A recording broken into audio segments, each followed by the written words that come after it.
তৃণমূল কাউন্সিলরের উদ্যোগে বসন্ত উৎসবের আয়োজন। উৎসবে সামিল তৃণমূলের নদিয়া জেলার শীর্ষ নেতৃত্ব সহ প্রশাসনের শীর্ষকর্তারা। বুধবার হোলির দিনে নদিয়ার শান্তিপুরের ৫ নম্বর ওয়ার্ডের তৃণমূলের কাউন্সিলরের উদ্যোগে শান্তিপুর থানার মাঠে আয়োজন করা হয় বসন্ত উৎসবের। শান্তিপুরের তৃণমূল বিধায়ক ব্রজকিশোর গোস্বামী প্রদীপ জ্বালিয়ে অনুষ্ঠানের সূচনা করেন। এর আগে অনেক বছরই উৎসব হয়েছে, কিন্তু সেই অর্থে আমাদের তো বিধায়ক ছিল না দলের পক্ষ থেকে, এবং আমি নিজে উপস্থিত ছিলাম, আমার কাউন্সিলররা ছিলেন, আমার চেয়ারম্যান ছিলেন। আজকে ৫ নম্বর ওয়ার্ডের এখানে আয়োজন হয়েছে এবং সারা শান্তিপুরে বহু জায়গাতেই হচ্ছে, এমনকি ব্লকেও হচ্ছে।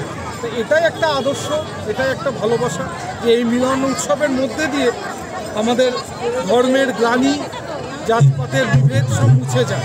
এই আনন্দ চিরকাল শান্তিপুর করে এসছে, আগামী দিনও। উপস্থিত ছিলেন শান্তিপুর পৌরসভার চেয়ারম্যান সুব্রত ঘোষ এবং পৌরসভার অন্যান্য আধিকারিকরা।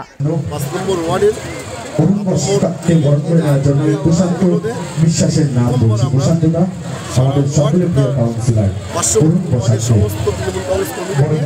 আমরা এই প্রথমবার রঙের উৎসব, বসন্ত উৎসব আমরা পালন করছি। শান্তিনিকেতনে এই ধরনের অনুষ্ঠানগুলো হতো, সুতরাং শান্তিপুরের কালচারাল মানুষ তারা আজকে শান্তিনিকেতনের আদল শান্তিপুরে ফিরিয়ে নিয়ে এসছে। এটা খুব ভালো লাগছে।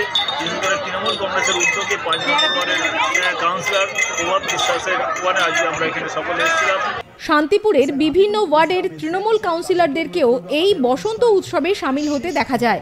এমনকি যোগ দিলেন এলাকার মানুষজনও। আবিরের ছোঁয়ায় রঙিন হয়ে উঠল উৎসব। মাধব দেবনাথের রিপোর্ট, ইভিএম নিউজ, নদিয়া।